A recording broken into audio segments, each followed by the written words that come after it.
ஏன் என்ன புஷ்பான்னு கூப்பிட்டீங்க? உனக்கு அவளுக்கு ஒரே முகம்.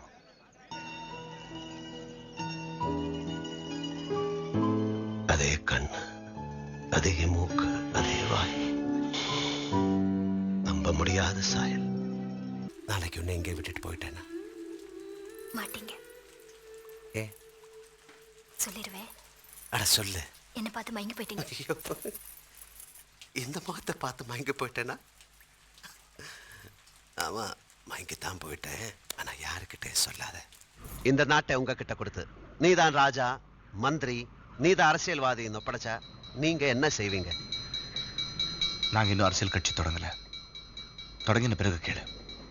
அது வரைக்கும் கதவை தக்கு. நிஜமாவே செங்கோலை உங்ககிட்ட கொடுத்து ஆளுன்னு சொன்னா நீங்க என்ன செய்வீங்க?